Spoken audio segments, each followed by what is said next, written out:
Fraud होत होते आणि मला असं वाटलं की एकाच ठिकाणाहून फ्रॉड होत आहेत. मग मी रेड मारलेली. तर एक फ्रॉडस्टर असा बसला होता. त्याच्याकडे जवळजवळ 40 मोबाईल होते. त्याच्यात डबल सिम कार्ड्स होते. अनेक असा कम्प्युटर लावला होता. मी त्याच्या मागे उभा होतो. किती फास्ट तो फोन करत होता माहिती सगळ्यांना. फटाफट एक माणूस बरोबर तो सिम कार्ड टाकायचा, दुसरा हा काढायचा, हे टाकायचा. तो फक्त फोन करायचा. सर अभी आपको नोटिफिकेशन में देखिए ये कूपन मिला है 4211 रुपए का, आपके अकाउंट में सेंड हो जाएगा, फिर आप मनी ट्रांसफर उसे कर सकते हैं सर. जी अभी चेक कीजिए तो फोन पे ओपन कीजिए. सांगा मी दिवसाला 100 फोन केले. 5 माणसं मिळाली मला 10-10 हजारची. माझं महिन्यात इन्कम किती, दिवसात इन्कम किती झाला. लोकांना ह्या गोष्टीमध्ये इंटरेस्ट जास्त असतो फ्रॉडचा. माझा मोबाईल नंबर मिळालाच कसा त्याला. अरे बट तुम्ही 10 लोकांना देऊन आलाय,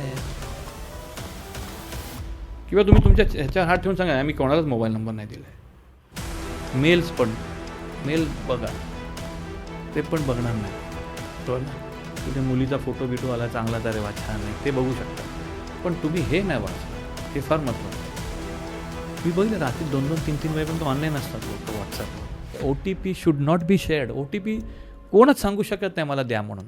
ही साधी बेसिक मूळ गोष्ट आहे. लोकांना नाहीच समजत. तुम्ही OTP मागितलं तर मी देणं म्हणजे मूर्खपणा आहे. जी एक बार कंफर्म कराइए. अच्छा 45 45 56 56 99. जर तुम्ही ज्या एअरपोर्टवर किंवा ट्रेनमध्ये जर असाल आणि तिकडे जर चार्ज करत असाल त्यांच्या चार्जरनी, शक्यतो करू नये. स्वतःचा चार्जर लावा आणि करा. एवढं तर तुम्ही बॅगेत असणारच, बरोबर ना. पण त्यातून काय लोकांना त्याचाही कंटाळा समजा आला आणि त्यांच्या चार्जरनी करायचं असेल, स्विच ऑफ करा आणि चार्ज करा. झोमॅटोवाला येऊ दे, पोमॅटोवाला येऊ दे, कुठचं पण येऊ दे, OTP हे तुम्हीच टाकायचं. त्याला सांगायचं ना मैं डालता हूँ मेरे को दो. फ्रॉड झाला 0 ह्या नंबरवर फोन करायचा आहे. कोणाला माहितीसुद्धा नसेल. हे तुमची बँक सांगते. चॅलेंज देतो मी तुम्हाला, आलाच असणार. नमस्कार मित्रांनो, माझं नाव अभिषेक आणि तुम्ही पाहतात AB इंटरव्ह्यूज. तर परत एकदा आपल्यासोबत आहेत Durgadas sir. So first of all परत एकदा स्वागत आहे तुमचं AB इंटरव्ह्यूज मराठीमध्ये. जसं की आजचा पॉडकास्टचा विषय बेसिकली आहे की क्रेडिट कार्ड्सवर खूप सारे फ्रॉड्स होत आहेत आज. सो त्या रिलेटेड हा पॉडकास्ट आपण घेतो आहे. सर खूप जणांना माहितीच नाही की क्रेडिट कार्ड फ्रॉड कसा होतो किंवा म्हणजे क्रेडिट कार्ड फ्रॉड कशाला म्हणतात. सो मला वाटतं तिथून स्टार्ट करूया अवेअरनेस. सो काय सांगा. नमस्कार. सर्वप्रथम क्रेडिट कार्ड फ्रॉड हा फ्रॉड जो होतो हा तुमच्यामुळेच होतो. हे मी सांगतो तुम्हाला. त्याला 2 कारणं आहेत आणि फार महत्त्वाची कारणं आहेत. ही म्हणजे हे ॲनालिसिस मी असं केलं नाही, हे इंडस्ट्री ॲनालिसिस आहे. क्रेडिट कार्ड नाही पण कुठचाही फ्रॉड हा 2 मूळ कारणामुळे होतो. एक म्हणजे त्याला आपण इंग्लिशमध्ये म्हणतो थ्रेट आणि दुसरा इज ग्रीड. पैशाची हाव, त्याच्यामुळे पण फ्रॉड होतो आणि भीतीमुळे पण फ्रॉड होतो. आता ते कसं, तर तुम्ही असे घरात बसलात, तुमच्या मोबाईलवरती एक मेसेज आला, एक लिंक आले, त्याच्यात लिहिलेलं आहे की तुम्ही ह्या लिंकवर क्लिक केलं तर तुम्हाला 5 लाख रुपये लोन मिळेल किंवा तुम्हाला रिवॉर्ड मिळतील 50,000 रुपये. चला आपल्याला वाटलं बसल्या काहीतरी पैसे मिळतात आपल्याला. That is greed, correct. मग तुम्ही क्लिक करता. तुम्हाला माहिती आहे की असं क्लिक केल्याने काय होते ते, म्हणजे दॅट इज ती पहिली शिडी आहे फ्रॉडची. तर आपल्यावरतीच आहे आपण कितपत स्वतःला ह्या गोष्टीपासून वंचित ठेवावं हे तुम्ही स्वतःच ठरवायला पाहिजे. दुसरे आता आपण बघतो हल्ली एक म्हणजे हे सिनियर सिटीजनवरती वगैरे डिजिटल अरेस्ट वगैरे होत असतात. ती एक भीती असते की तुम्ही जर म्हणजे तुम्हाला घाबरवण्यात येते. कसं की तुमचा मुलगा आहे ज्याचा ॲक्सिडेंट झाला आहे, आम्ही इकडनं बोलतो, तर तुम्हाला आता बँकेत पैसे भरायचे आहेत, तर तुम्ही पटकन जाऊन बँकेतनं पैसे या अकाउंटमध्ये ट्रान्सफर करा वगैरे वगैरे, म्हणजे असे घाबरण्याच्या ह्याच्यामध्ये सुद्धा तुम्ही जाऊन म्हणजे फ्रॉडस्टरला मदतच करता. पण ती माणसाची सायकॉलॉजी असते कस्टमर्सची किंवा जेन्युइन माणसाची, ही फ्रॉडस्टरने व्यवस्थित ओळखलेली आहे सध्याच्या ह्याच्यामध्ये. आणि त्यामुळे त्यांचा तो फ्रॉड करण्याचा जो बिझनेस आहे तो अगदी उच्चांगाला गेला. म्हणजे तुम्ही बघाल तर. पण ते सगळं थांबवणं आपल्या स्वतःच्याच हातात आहे. जसं आपण आता चर्चेला जाऊ पुढे तसं मी तुम्हाला अधिक ह्याच्याबद्दल सांगत राहीन किंवा कशी सतर्कता तुम्ही बाळगली पाहिजे ह्या सगळ्या फ्रॉडसाठी. सो सर ह्याच्यामध्ये तुम्ही खूप वर्ष या इंडस्ट्रीमध्ये आहात, म्हणजे क्रेडिट कार्ड किंवा फ्रॉड्स. सो आधी कोणत्या टाईपचे फ्रॉड होत होते आणि आत्ताच्या AI वगैरेच्यामध्ये कुठल्या टाईपचे म्हणजे नवीन फ्रॉड्स आलेत? सो ह्याबद्दल मला तुमच्याकडून जाणून घ्यायचं. तर पहिलं जसं मी माझ्या अगोदरच्या पॉडकास्टमध्ये सांगितलं होतं, पहिलं जे बँकिंग होतं हे लेजर बँकिंग ऑन डॉक्युमेंट्स. तर त्या काळी सिग्नेचर आणि चेक्स ह्याचे फ्रॉड्स व्हायचे, फोर्जरी वगैरे करून भरपूर व्हायचे फ्रॉड्स. आता जसं जसं जग बदललं, now we are in digital world, तर आता ऑनलाईन फ्रॉड्स होतात. करेक्ट. हा सर्वात पहिला म्हणजे मुद्दा आहे, म्हणजे डिफरन्स आलेला आहे. आणि हल्ली तुम्ही बघाल तर ऑनलाईन म्हणजे चेकचे फ्रॉड वगैरे फार कमी आहेत. म्हणजे आता कसले फ्रॉड होत, म्हणजे आपण त्याला फ्रॉडही म्हणता ना, चेक बाउन्सिंग वगैरे, this cannot be a fraud, but that is म्हणजे it is like you are not honouring your commitment to a person असं. पण आताचे जे ऑनलाईन फ्रॉड्स आहेत ते एकदम स्कॅरी आहेत. म्हणजे आता प्रत्येक माणूस त्याच्यात होरपळला आहे त्याला. पण शेवटी काय असते माहिती आहे, जेवढी बँकेची जबाबदारी तेवढी माणसांची पण जबाबदारी असते. फॉर एक्झाम्पल, तुम्ही एका बँकेमध्ये अकाउंट ओपन करता, त्याचं क्रेडिट कार्ड घेता, त्याचं डेबिट कार्ड घेता. बरोबर. सर्वप्रथम तर मी परत सांगेन की जेव्हा तुम्ही कुठच्याही बँकेत अकाउंट ओपन करता तर त्या बँकेचा ॲप डाउनलोड करून घ्यायचा. ॲपमध्ये सगळे इन्फॉर्मेशन असते. करेक्ट. आणि त्यांनी तुम्ही तुमचं ट्रान्झॅक्शन्स व्यवस्थित करू शकता आणि तुम्हाला दिसतात सुद्धा. एकदा तुम्ही बँकेमध्ये डिजिटल म्हणजे नेट बँकिंग म्हणतो आपण, ते जर तुम्ही केलं तर तुम्हाला प्रत्येक गोष्टीचा SMS येतो, प्रत्येक गोष्टीचा SMS. आणि काय वायफळ SMS सुद्धा येतात. तुम्ही ठरवायचं कुठचा SMS वाचायचा आणि कुठचा नाही. मी SMS म्हणतो आहे, व्हॉट्सअप नाही. SMS normal message. व्हॉट्सअप तर माणसाला भरपूर वेळ असतो व्हॉट्सअपवर, बरोबर ना. भरपूर वेळ असतो माणूस व्हॉट्सअपवरती एन्जॉय करतो लाईफ आपलं. हे मेसेजेस वाचायला वेळ नसतो. मी तुम्हाला एक उदाहरण देतो. आता एक अशी केस होती ज्याच्यामध्ये एका माणसाने आपलं ऑनलाईन म्हणजे फर्निचर विकलं होतं OLXवर, बरोबर. आता समजा तुम्ही मला फर्निचर विकलं तर मी तुमच्याकडनं फर्निचर घेणार आणि मी तुम्हाला पैसे देणार, बरोबर आहे. आता जर मला तर तुमच्याकडनं पैसे येणं आहे, मला तुम्हाला देणं आहे, करेक्ट. तर आपण QR कोडनी पण पैसे ट्रान्सफर करू शकतो हल्लीच्या जमान्यात, बरोबर ना. बट एक गोष्ट लक्षात ठेवण्यासारखी आहे, ज्या माणसाला पैसे द्यायचे आहेत तो QR कोड स्कॅन करतो, बरोबर ना. ज्याला येणं आहे तो पैसे स्कॅन नाही करत. हे जे मी उदाहरण देतो आहे त्याला पैसे येणं होतं आणि त्यांनीच त्याचा QR कोड दिला स्कॅन करायला. ह्या माणसाने धनाधन पैसे उडवले त्याच्या अकाउंटमधनं. माणसाची समज कसा आहे बघा.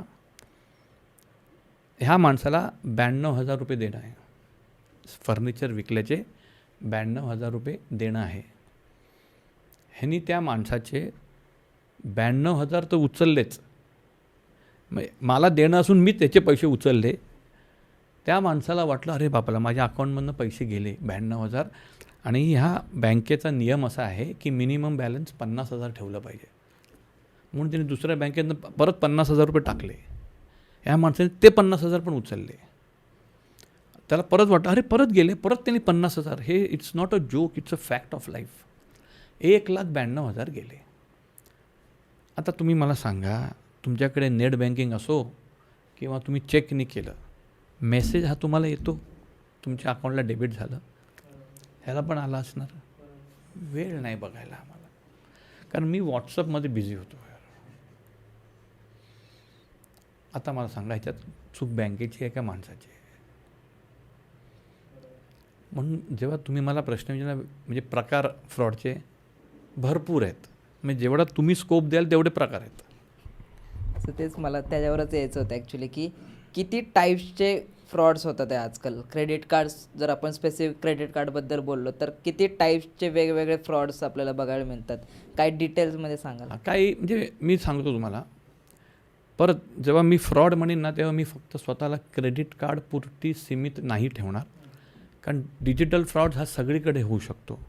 अकाउंटमध्ये होऊ शकतो, क्रेडिट कार्डमध्ये होऊ शकतो, तुमच्या गुगल पेवरती होऊ शकतो, सगळ्या ठिकाणी होऊ शकतो. हल्ली काय झालं आहे, डिजिटल वर्ल्ड असल्याकारणाने तत्पूर्वी मी तुम्हाला एक उदाहरण देतो. समजा तुम्ही कुठेही कोऑपरेटिव्ह सोसायटीमध्ये गेलात कोणाला तरी भेटायला, खाली वॉचमन तुम्हाला थांबवणार, बरोबर? सांगणार नाव काय तुमचं, मग तुम्ही नाव सांगणार, मोबाईल नंबर लिहा, करेक्ट, आणि मग तुम्ही जाणार. तुम्ही मोबाईल नंबर तुमचा लिहिला इकडे, बरोबर आहे? ते वॉचमन बसलेले असतात, त्यांना काय माहिती आहे, कोण ना कोणतरी येत असतात, बरोबर ना? ते बघणार तो मोबाईल नंबर, त्याचा फोटो काढणार, घेऊन जाणार. हे फ्रॉडस्टर्स असतात ना, असंच करतात. आणि तो नंबर एका दिवसामध्ये किती लोक येते एका सोसायटीमध्ये? 50. त्याकडे 50चा डेटा तर मिळाला, एका माणसाला 50चा डेटा मिळाला, बरोबर आहे? असे 100 लोकांना 50-50चा डेटा मिळाला, मग एका दिवसात तुम्हाला भरपूर डेटा मिळाला. आणि मग ह्यांना कॉल करायला सुरुवात करायची. लोकांना असं वाटतं की माझ्या अकाउंटला फ्रॉड झालाच कसा, माझा नंबर लोकांकडे गेलाच कसा, अरे पण तुम्ही लिहिलाच कसा, करेक्ट? आणि हल्लीकडे सोसायटीमध्ये ते नियमच झाला आहे. ते ॲक्च्युली त्यांच्या, मी हा सोसायटी हे तुम्हाला एक माध्यम सांगितलं ज्याच्या थ्रू तुमचा मोबाईल नंबर वगैरे मिळू शकतो. तसे भरपूर आहे, तुम्ही भरपूर ठिकाणी तुमचे मोबाईल नंबर लिहिता, बरोबर ना? ते असे हा जो पूर्ण जो मोठं जाळं आहे. आणि ह्या मोबाईलवरनं मग फ्रॉडस्टर तुम्हाला कॉल करतात, बरोबर आहे? कॉल करतात म्हणजे आज घेतला आणि लगेच कॉल नाही करत. ते मग सगळं सेटिंग करणार, मग त्यांचे सिस्टम टाकणार, या सिस्टममध्ये लिंक तयार करणार, समजा ना. आणि मग ते तुम्हाला मग फोन करणार आणि मग तुम्हाला सांगणार आमच्या बँकेने ना तुम्हाला 5 लाखाचं लोन सँक्शन केलेलं आहे. तो कुठच्या बँकेत नसतो, कुठचाही बँक एम्प्लॉई तुम्हाला असा कॉल करतच नाही, समजलं ना. तो लिंक पण पाठवणार नाही, तो सांगणार ऑफिस बँकेत या, तर हा तुम्हाला लिंक पाठवणार, तुम्ही खुश, मग लिंकला क्लिक करणार. लिंकला क्लिक केलं की झालं, तेवढंच, लगेच तुमचे पैसे गेले. फक्त लिंकवर क्लिक करा. हा एक प्रकार झाला आहे. दुसरा प्रकार कॉल करतो आणि तुम्हाला सांगतो असंच आहे, तुम्हाला असं 5 लाख रुपये, तेव्हा लिंक बिंक पाठवत नाही. तर तुम्ही तुमचा जरा मोबाईल नंबर सांगा ना, काय परत एकदा सांगणार तो, कारण त्याला सिस्टममध्ये टाकायचं असते ना. तो मग सांग तुम्हाला एक OTP येईल, तो OTP द्या, आपण OTP देणार. अरे OTP ही जी गोष्ट आहे ना, 1 टाईम पासवर्ड, ही तुम्हाला स्वतःला टाकायची गोष्ट आहे. तुमच्या वतीने लोक टाकूच शकत नाहीत, हे डोक्यातच जात नाही कोणाच्या.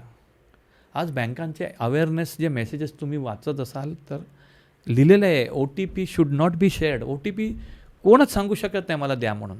ही साधी बेसिक मूळ गोष्ट आहे, लोकांना नाहीच समजत, ते नाहीच समजत. तुम्ही OTP मागितलं तर मी देणं म्हणजे मूर्खपणा आहे. OTP हे शेवटचं शस्त्र आहे माहिती आहे का फ्रॉड वाचवण्याचं. तुमच्यावर फ्रॉडस्टर काही बोलला, कितीही बोलला, तुम्ही बोललात, त्याच्याशी टाईमपास केला, हे झालं, शेवटी तो तुम्हाला OTPच विचारणार आहे. अरे का द्यायचं, तेव्हाच तुम्हाला समजलं पाहिजे. पण लोकांना नाही समजत या गोष्टी. मग लोकांना असं वाटतं की बँकेचे जबाबदारी आहे आमच्या पैशाची काळजी. हो घेणार आम्ही, तुम्हाला काळजी आहे म्हणून तुम्हाला व्याज पण देतो. पण तुम्ही एकच फक्त लक्षात ठेवण्यासारखी गोष्ट आहे नाही, OTP द्यायचाच नाही. अदरवाईज असं कुठच्याही गोष्टीसाठी OTP म्हणजे काय, वन टाईम पासवर्ड जे फक्त तुम्हाला माहिती असलं पाहिजे. करेक्ट. पण ते लक्षात नाही राहत लोकांच्या. तर हा एक दुसरा म्हणजे त्याला आपण इंग्लिशमध्ये म्हणतो स्वतःचे क्रेडेन्शियल्स शेअर करणं. हा. आणि तिसरा प्रकार असा असतो की आपल्याकडे आता वेगवेगळ्या प्रकारचे APK फाईल्स किंवा ॲप्स असतात. तर फ्रॉडस्टर तुम्हाला सांगतो तुम्ही डाउनलोड करा. जेव्हा तो तुम्ही डाउनलोड करता आणि त्याच्यावरती क्लिक करता, फ्रॉडस्टरला तुमचं स्क्रीन दिसते, स्क्रीन शेअर होते ऑटोमॅटिक. ऑटोमॅटिक होणार. त्याला एखादं म्हणजे एनीडेस्क हा ॲप असे तसे भरपूर आहेत. मी एक तुम्हाला उदाहरण देईल. तुमचं स्क्रीन त्याला दिसते, मग तुम्ही जे काय टाकाल ते त्याला दिसणार. बरोबर ना? अरे पण कशाला पाहिजे तुम्हाला? तुमच्या पैशाची काळजी तुम्हाला असली पाहिजे. फ्रॉडस्टरला काय? मला तेच लोकांचं समजत नाही. म्हणून मी मगाशी म्हटलं ते परत म्हणेन, व्हॉट्सअप वाचायला आम्हाला वेळ असतो, पण बँकेचे अवेअरनेसचे जे मेसेजेस येतात कधीच कोण वाचत नाही. ह्याच्यामध्ये म्हणजे माझ्यावर पण रिसेंटली 1 आठवड्यापूर्वीच झालं की मला एक फोन आला की तुमचं इन्शुरन्स रिन्यूला आलं आहे आणि तुमच्या मम्मीची पॉलिसी बंद होणार आहे. सो असे पण वेगळे टाईपचे आता फोन्स येतात आहेत की रिन्यू होणार आहे, मग तुम्हाला रिन्यू करायचं असेल तर मग ही पेमेंटची लिंक आहे, किंवा मग उद्याच रिन्यू होणार आहे, मग आज भरा. आणि ॲक्च्युली मी फुल पेमेंट केलेलं होतं, त्यामुळे मला माहीत होतं की रिन्यू काय नाही आहे. पण ॲक्च्युअलमध्ये खूप जण त्यामध्ये फसतं की अच्छा रिन्यू आले का, मग ओके काय पेमेंट आहे, कसं आहे काय, आणि ते करून टाकतं. बरोबर आहे. नाही म्हणून मी म्हटलं ना, हे जे फ्रॉडस्टरचं जे जाळं आहे ना, अशी एक टीम असते. म्हणजे 100 लोक. तुम्ही फक्त बँकांचे फ्रॉड बघायचे, तुम्ही इलेक्ट्रिसिटी फ्रॉड बघायचे, तुम्ही इन्शुरन्स फ्रॉड बघायचे. हा डेटा जो असतो ना त्यांना असाच मिळालेला असतो या सगळ्यांकडनं. करेक्ट. तर म्हणून स्वतःचं इन्फॉर्मेशन किती कॉन्फिडेन्शियल ठेवायचं हे तुमच्यावरती अवलंबून आहे. मी 2-3 अशा इंटरव्ह्यूजमध्ये किंवा स्पीकर म्हणून गेलो तेव्हा मी असं सांगितलं होतं की बँकेने जेव्हा तुम्हाला ॲप डाउनलोड करता किंवा तुम्ही ऑनलाईन ट्रान्झॅक्शन करता, तेव्हा आपल्याकडे ना बँक तुम्हाला 2 फॅक्टर ऑथेंटिकेशन करते. 2 फॅक्टर ऑथेंटिकेशन म्हणजे जेव्हा तुम्ही तुमच्या ॲपमध्ये जाता तेव्हा तुम्ही पासवर्ड टाकता, हे फक्त तुम्हाला माहिती असते. बरोबर आहे. ट्रान्झॅक्शन करता तेव्हा तुम्हाला OTP येतो, हे पण फक्त तुम्हालाच माहिती आहे. सो ते 2 फॅक्टर झाले. एवढं करूनसुद्धा तुम्ही म्हणजे बँकेने काळजी घेतली आहे, नाही असं नाही आहे. करेक्ट. बँक हे सुद्धा सांगते की दर 2-3 महिन्याने तुम्ही तुमचा पासवर्ड चेंज करा. आणि OTP जो असतो हा प्रत्येक ट्रान्झॅक्शनला असतो, तो काय कायमचा एकच OTP नसतो. करेक्ट. पण लोकांना ते समजतच नाही. आणि ते जर समजलं तर किती. म्हणून म्हटलं ना, फ्रॉडस्टर्स हे तुमच्या सायकॉलॉजीबरोबर खेळतात. त्यांना सगळ्यांच्या सायकॉलॉजी माहिती असते. म्हणून थ्रेट अँड ग्रीड ह्या 2 गोष्टीच आहेत. तुम्ही का लिंकला क्लिक केलं, त्यांनी काहीतरी आमिष दाखवलं तुम्हाला किंवा तुम्हाला घाबरवलं. बरोबर ना? म्हणून तुमचे पैसे तुम्ही वापरायचे, कसे वापरायचे तुम्ही ठरवायचं. दुसरा फोन करून तुम्हाला का सांगतो असे वापरा, चुकीचं आहे ना ते. म्हणून ॲप जो आहे, काय काय लोकांना ॲप पण कसा वापरावा समजत पण नाही. आणि त्यात चुकीचं काय नाही, म्हणजे I am not challenging their intellectual किंवा त्यांचा नॉलेजबद्दल. बँकेच्या ब्रांचमध्ये जा, त्यांना सांगा हा ॲप कसा वापरायचा, मला सांगा. किंवा कोण दुसरं असेल त्यांना सांगा. ही एक भाग झाली. दुसरा, जेव्हा मी ते 2 फॅक्टर ऑथेंटिकेशन म्हणतो, त्याच्यामध्ये एक पासवर्ड असतो आणि एक OTP असतो. बरोबर.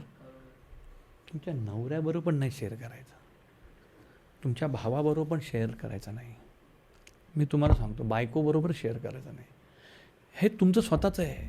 There should be some personal things which you should keep for yourself. Correct. उद्या देव न करो समजा तुमचा मृत्यू झाला तर प्रॉब्लेम होऊ शकतो. म्हणजे बायको म्हणे तुम्ही मला पासवर्ड सांगितला असता तर, किंवा नवरा सांगितलं असतं तर माझं झालं. पण ते कधीतरी होईल, बरोबर ना. तर ते नशिबाचा भाग आहे. पण रोजच्या जीवनासाठी तुम्ही जर सगळ्यांना सांगत सुटलात, आणि आता तुम्हाला माहिती आहे मोबाईल जो आहे आपला, हे पासबुक आहे आपलं 100%. तुम्हाला याचं सगळं समजते, बरोबर आहे ना. तुमचा मोबाईल नंबर आधारला लिंक्ड असतो, तुमचा मोबाईल नंबर बँकेच्या अकाउंटला लिंक्ड असतो.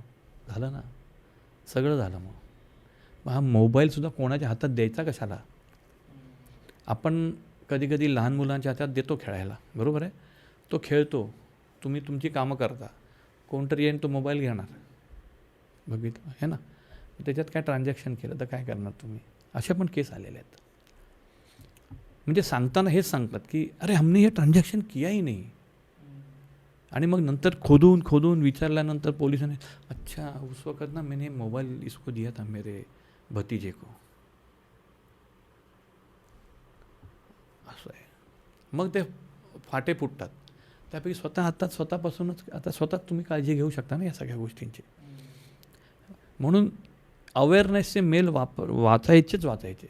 आपण काय करतो, अरे बापरे काहीतरी ऑफर आली आहे नवीन, हे मेल म्हणजे मेसेजेस पटकन वाचतो, पण अवेअरनेसचे नाही वाचत.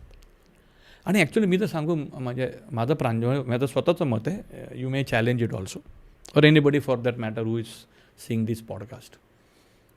जर तुमचा OTP आणि तुमचा पासवर्ड कोणावर शेअर करायचं नाही हे ब्रीदवाक्य आहे, then nobody is responsible for your fraud. You only are responsible. पण काही सिनेरियोज असे बघितलेत मी की समजा मी लोनला अप्लाय करतोय, तो बाहेरचा ॲक्च्युली, किंवा क्रेडिट कार्डमध्ये पण की OTP येतो. सो ह्याच्यामध्ये पण टाईप्स असतील ना ॲक्च्युली, की काही OTP आपण देऊन टाकतो. असं समजा डॉमिनोज आहे किंवा हे आता डिलिव्हरी पण करताना ॲक्च्युली मी समजा पिझ्झा एक मागवला आहे, सो डॉमिनोजने पण एक हे केले की जेव्हा डिलिव्हरीवाला येतो त्याच्या आधीच तो OTP घेतो ॲक्च्युली. सो असे पण केसेस आहेत. बरं, हे बघण्याचा दृष्टिकोन आहे. आता मी तुम्हाला उदाहरण देतो, तुमचंच उदाहरण. तुमच्या घराच्या दरवाजावरती डॉमिनोजवाला आला, बरोबर आहे. हां जरा OTP दे ना मेरे को, बरोबर आहे. तुम्ही OTP सांगता, अरे त्याच्याकडनं इन्स्ट्रुमेंट घ्या, तुम्ही बघा नाही टाका ना. किती वेळ लागतो त्याला? 2 मिनटं लागणार. 2 मिनटं मग मी जास्तच बोलतो, 1 मिनटं पण नाही लागणार. तू कशात टाकतोय? तुमच्या अकाउंटमध्ये टाकतोय का डोमिनोजच्या डिलिव्हरीसाठी टाकतोय? हे तुम्हाला समजणार कसं? तुम्ही केक काय मागवलं असेल डोमिनोजमधनं, आलं ते, बरोबर आहे. तुम्ही खुश झालात, अरे तो काय त्याने डोमिनोज तर मागवते तर आले. पण फ्रॉडस्टर लोक सांगताना तुम्हाला हे सांगतील, पण करताना वेगळं करतील. त्यांना काय फरक पडतो तुम्ही OTP डिलिव्हरीसाठी दिला नाही दिला तरी काही फरक नाही पडणार आहे, करेक्ट. त्यांच्या ते OTP डिलिव्हरीसाठी वगैरे एवढ्यासाठी असते की मी ह्या वेळेला ऑन टाईम डिलिव्हरी झाली, हां मला 5 स्टार रेटिंग मिळालं, हे डिलिव्हरी पण ठीक आहे. ते त्यांचं आयुष्य ते that is I don't want to, म्हणजे ते वे ऑफ वर्किंग आहे त्यांचं. पण काय लोक हे पण करू शकतात. सगळेच येतात ते चुकीचे असत असं नाही, पण तुम्हाला स्वतःला काळजी घ्यायला काय किती वेळ लागला, 1 सेकंड पण नाही लागत. एक सेकंड 1 मिनटं आपल्याला दाखव काय कशात टाकायचं आहे, मी टाकतो. 1 टाईम पासवर्ड ना तुमच्यासाठी आला आहे ना, दुनियासाठी थोडी आला आहे. मी स्वतःच टाकायला पाहिजे, दुसरा कशाला टाकणार, भले तो बाजूला असला तरी. मी असे फ्रॉड बघितलेले आहेत की एक माणूस बँकेत आला आणि बँकचा एम्प्लॉई बसला आहे, तर मला आप ही करो मेरे मोबाईल पे ट्रान्झॅक्शन. त्यांनी फर्स्ट क्लास ट्रान्झॅक्शन केले, 10,000 रुपये स्वतःच्या अकाउंटमध्ये ट्रान्सफर करून घेतले. हा माणूस 10,000 भरायला आला होता लोनमध्ये, त्याला दिसलं अरे हां डेबिट हो गया 10,000 रुपये. He is happy, both are happy. कशाला? स्वतःची काळजी स्वतः नाही घेणार, मग काय कसं होणार असं? म्हणजे जेवढी बँकेची जबाबदारी आहे तेवढी तुमचीसुद्धा जबाबदारी आहे. सो याच्यामध्ये सर स्पेसिफिकली क्रेडिट कार्ड फ्रॉड्समध्ये काय टाईप्स आहेत का जे तुम्हाला दिसतात की त्यामध्ये पण वेगवेगळे टाईप्स आहेत, किंवा असे काही केसेस जे क्रेडिट कार्ड रिलेटेड आहेत फक्त? नाही मी तुम्हाला सांगितलं तसं क्रेडिट कार्डच्या टाईप्स काही असू शकतात. फॉर एक्झाम्पल जसं लाईटचं बिल भरायला किंवा ऑनलाईन ट्रान्झॅक्शन करायला. पण ज्या पद्धतीने केले जातात ह्या 3 महत्त्वाच्या पद्धती आहेत. एक जे तुम्हाला सांगितलं जसं की स्वतः कस्टमरच क्रेडेन्शियल देतो, माझं नाव हे आहे, माझा मोबाईल नंबर हा आहे, माझा OTP हे आहे, समोरचा फ्रॉडस्टर करतो. दुसरा तो अच्छा ठीक आहे माझा हा नंबर आहे ना, तो लिंक पाठवतो, हा लिंकवर क्लिक करतो, झालं. आणि तिसरा APK डाउनलोड करतो. ह्या तिन्ही प्रकारांनी कुठचाही फ्रॉड होऊ शकतो ऑनलाईन. म्हणजे ऑनलाईनमध्ये तुम्ही काय वस्तू घेण्यासाठी सुद्धा वर्क करता किंवा काही तिकीट बुकिंग वगैरे करायचं असेल तर ते सुद्धा फ्रॉड ऑनलाईनच आहे. पण करण्याची पद्धत ह्या तिन्हीपेक्षा चौथी कुठची नसते असं म्हणलं. म्हणजे तो क्रेडिट कार्ड असो किंवा काही असो. मी तुम्हाला एक साधा प्रश्न विचारतो. तुमच्याकडे ना क्रेडिट कार्ड आहे आणि डेबिट कार्ड पण आहे, ठीक आहे. काहीतरी तुम्हाला क्रेडिट कार्ड किंवा डेबिट कार्डमध्ये प्रॉब्लेम झाला. आता तुम्हाला बँकेला फोन करायचा आहे. तुम्ही कुठे फोन करणार? क्रेडिट कार्ड डिपार्टमेंट म्हणजे कस्टमर केअरचे नंबर आहेत. नंबर कुठून मिळणार? वेबसाईटवरून. गेलात, तोच प्रॉब्लेम आला तुमचा. वेबसाईटवरती तुम्ही जाण्यासाठी तुम्ही गुगलवर जाणार, करेक्ट. आणि तुम्ही लिहिणार जी कुठची बँक असेल कस्टमर केअर. अरे तुमच्या डेबिट आणि क्रेडिटच्या मागेच लिहिला आहे नंबर. बघा तुम्ही जेव्हा गुगल थ्रू जाता तुम्हाला तोच नंबर दिसतो. तुम्हाला तोच नंबर दिसतोय ना, मग ह्याच्यात काय नवीन सांगितलं. पण तो या नंबरच्या मागे फ्रॉडस्टरचा मोबाईल नंबर असतो.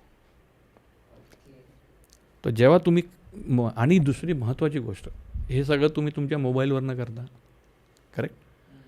तर त्या मोबाईल नंबरचा पण त्याला ट्रॅक मिळतो. तुमच्या लॅपटॉपवरनं करा किंवा कम्प्युटरवरनं करा ह्या सगळ्या गोष्टी. वेबसाईटवर जाणं वगैरे थोडा कमी फ्रॉड होणार. ह्या छोट्या छोट्या गोष्टी आहेत. तुम्हाला एवढा नंबर मागे लिहिला तरी तुम्ही वेबसाईट आणि गुगलवर कशाला जाता? अरे मग पैसे जायला पण सोपंच पडणार ते. पण मला तरी वाटतं क्रेडिट कार्डच्या मागे बघणं जास्त सोपं आहे. ॲक्च्युली लोक तेवढं काय नंबर गुगल कर असं एक ते झालं. मी तुम्हाला सिम्पल सांगतो, ऑनलाईन ट्रान्झॅक्शन करायचं असेल थ्रू गुगल या थ्रू कम्प्युटरवर जा, लॅपटॉपवर जा, मोबाईलवरनं करू नका. सिम्पल. सो सर तुम्ही म्हणजे इतके वर्ष आज ह्यामध्येच काम करताय. सो इतक्या वर्षांमध्ये अशी कुठली रेअर केस बघितली का की असं कसं काय झालं किंवा इतक्या पद्धतीचं इतकं वेळचं इतक्या लेवलचं आपण म्हणू शकतो फ्रॉड झालं किंवा असं कसं काय फ्रॉड होऊ शकतो? म्हणजे असं एक तुम्हाला पण अचंबित झाले असं काही? बघा आता डिजिटल फ्रॉड्स जे आपण किंवा क्रेडिट कार्ड फ्रॉड्स हे ऑनलाईनच होतात. और अगदी रेअर केस आहे की तुमचं क्रेडिट कार्ड किंवा डेबिट कार्ड हरवलं आहे, कोणाला तरी मिळालं आहे आणि त्यांनी तो केला आहे, करेक्ट. सर्वसाधारण फ्रॉड जर डिजिटल असतील, जे मी तुम्हाला सांगितले 3 पद्धत, ह्याच्या व्यतिरिक्त चौथी पद्धतच नाही आहे, ठीक आहे. आश्चर्य वाटण्यासारखं काहीच नाही आहे मी तुम्हाला खरं सांगायचं असेल तर, कारण सगळीकडे डिजिटल फ्रॉड्स होत आहेत.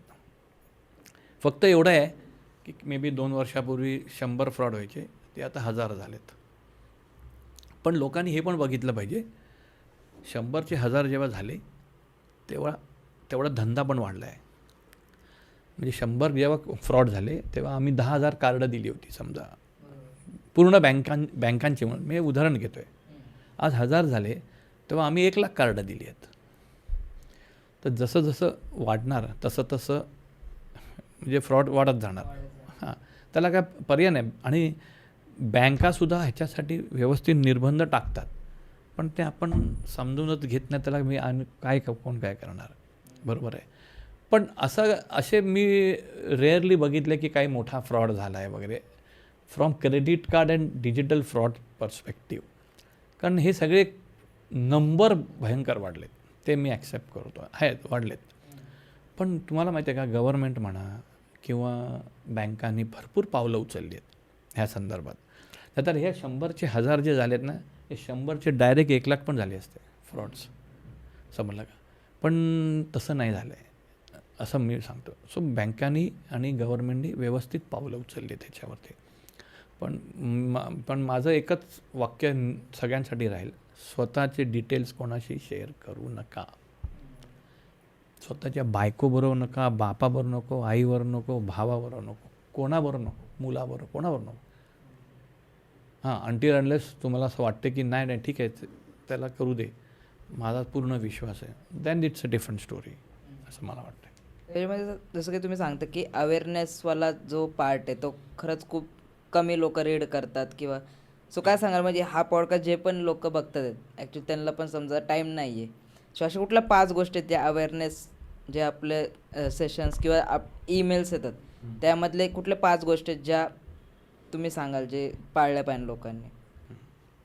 सर्वात पहिली गोष्ट मी सांगितली तशी, OTP कोणालाही शेअर करू नका आणि स्वतःचे क्रेडेन्शियल्स कुठेही शेअर करू नका.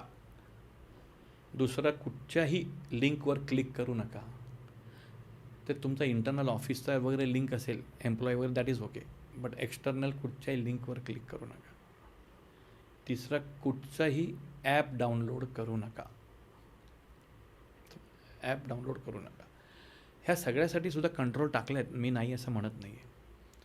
चौथं आणि महत्त्वाची गोष्ट, मोबाईल नंबर किंवा तुमचा मोबाईल कोणालाही देऊ नका. घरी कोणालाही देऊ नका. बरं, तुम्ही लहान मुलाला खेळायला दिलात तर त्याच्याबरोबर बसा ना. तुम्ही त्याला देऊन गेल्यानंतर तो मुलगा लहान आहे, मुलगा मुलगी जो पण असेल, ते कोणाला दिलं तर तुम्हाला काय समजणार आहे? बाजूचा आला, इकडचा आला, तिकडचा आला, करेक्ट. आता ह्या म्हणजे हे तुम्ही स्वतः घेण्याच्या गोष्टी आहेत. हे त्या व्यतिरिक्त ज्या एक्सटर्नल गोष्टी आहेत त्या मी तुम्हाला सांगतो. तुम्ही विमानाने जाता, ट्रेनमध्ये जाता, बरोबर? तुम्ही ट्रेन एअरपोर्टमध्ये पोचलात, अरे बापरे माझा मोबाईल आहे ना चार्जिंगच नाही आहे.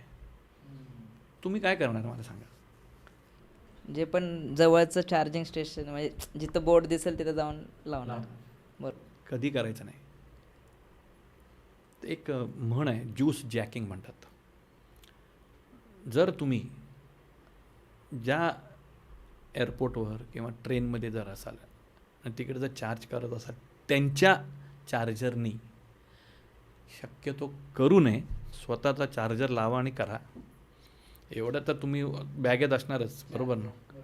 पण त्या पण काय काय लोकांना त्याचाही कंटाळा समजा आला आणि त्यांच्या चार्जरनी करायचं असेल, स्विच ऑफ करा आणि चार्ज करा. मी तुम्हाला परत सांगेन, 95% ते 99% करूच नका किंवा स्वतःच्या चार्जरनी करा. पण अगदीच वाटलं मी पण चार्जर विसरलो आहे, सगळं आता काही नाही माझ्याकडे, माझा चार्जर आहे तो त्या लगेजमध्ये गेला, स्विच ऑफ करा मोबाईल आणि चार्ज करा. ही सिंपल गोष्ट आहे, मग कोणाच्या लक्षात येत नाही, बरोबर आहे? दुसरं, तुम्ही फिरायला जाता फॅमिलीबरोबर वगैरे, हॉटेलमध्ये थांबता, ID प्रूफ काय देता? आधार कार्ड. का? मग असेच मी सांगितलं, आधार कार्ड, तुमचा मोबाईल नंबर, हे लिंक्ड आहेत ना. कुठे लिंक्ड आहेत तुमच्या अकाउंटला? द्या ना. ड्रायव्हिंग लायसन्स द्या.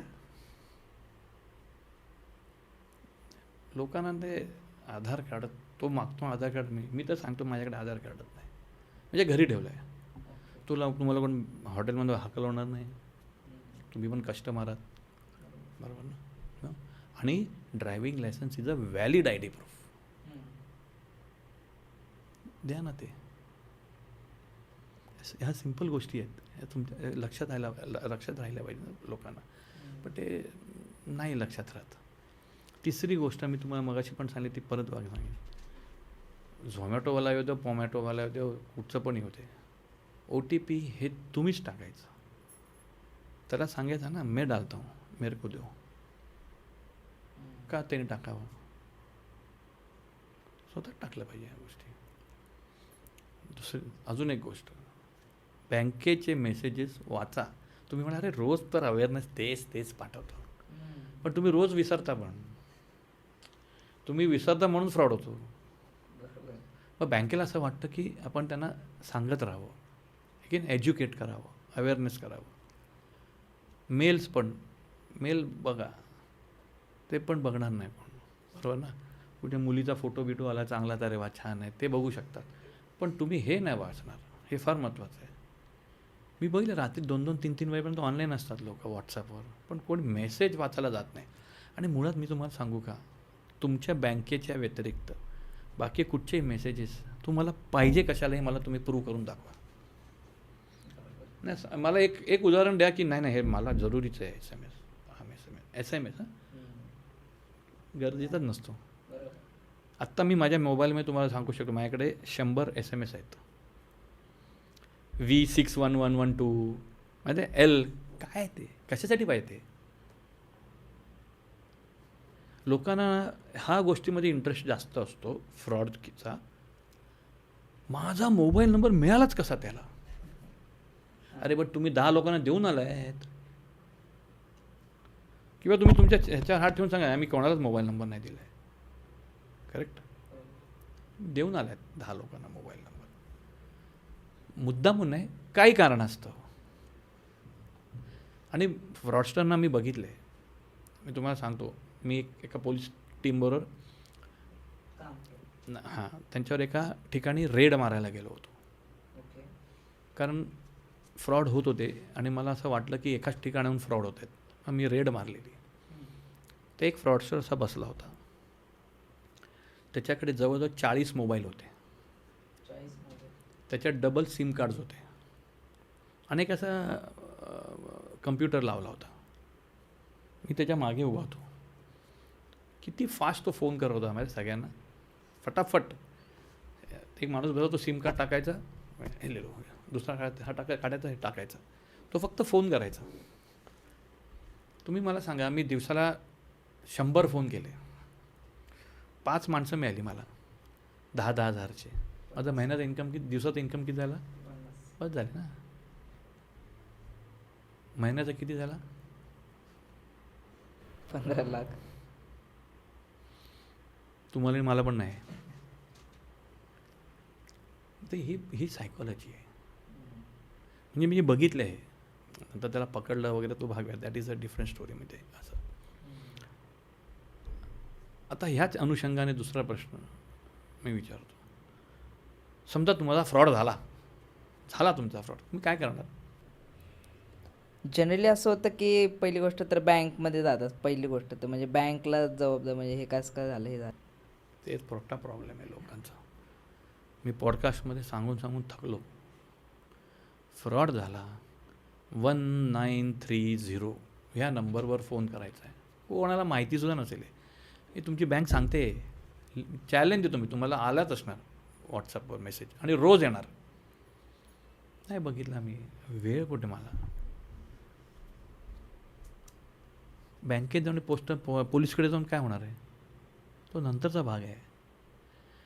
मी जेव्हा म्हटलं ना मगाशी, बँका आणि गव्हर्नमेंटने पुष्कळ तरतूद केलेली आहे.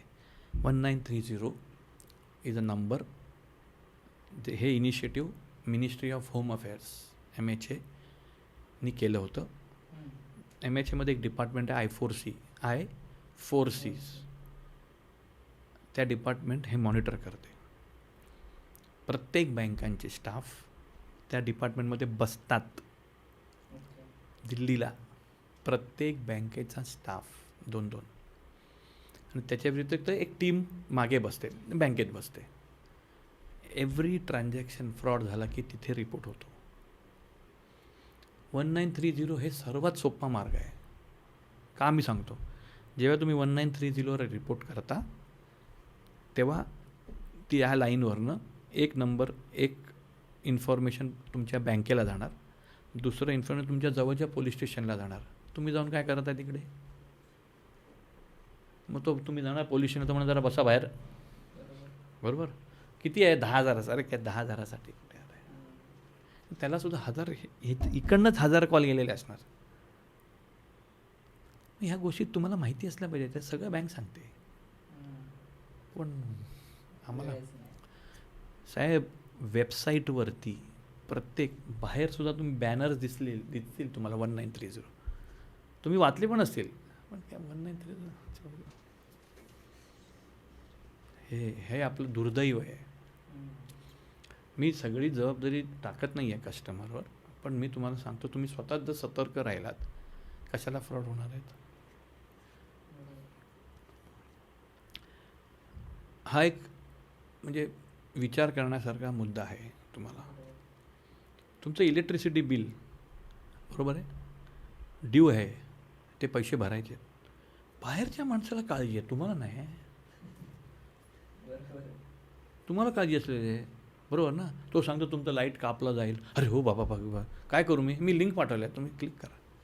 अरे तुम्हाला समजत नाही तुमचं लाईट बिल कधी ड्यू आहे, काय फायदा मग. हाच प्रॉब्लेम आहे. Everything starts from you. स्वतःवरनं सुरू होते. मग आपण उगाच दोष देत बसतो, माझ्या अकाउंटला फ्रॉड झाला. आणि 1930चा एक मोठा ॲडव्हान्टेज आहे, तुमचे पैसे गेले असतील तर तुम्हाला नक्कीच पूर्ण नाही तर थोडे मिळणारच.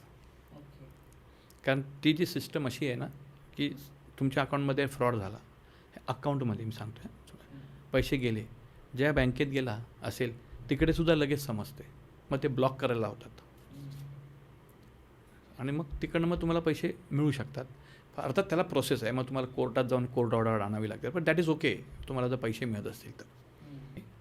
मी ज्या 4-5 गोष्टी सांगितल्या आणि 1930 हे तुम्ही लक्षात ठेवा आणि तुमच्या सहकार्यांना पण सांगा, नातेवाईकांना सांगा, मित्रांना सांगा. फ्रॉडस्टर काय सक्सेस मिळेल फ्रॉडस्टरला हे जर तुम्ही केलं तर, आणि तुमचे पैसे मिळतील याची गॅरंटी आहे. म्हणजे 100% नाही, मग थोडे तरी मिळणारच. आणि प्रत्येक माणसाचा पैसा स्वतःच्या मेहनतीचा आणि घामाचा पैसा असतो. तो असा कोणाच्या तरी नशिबी कशाला जाऊ द्यायचा, हे माझं.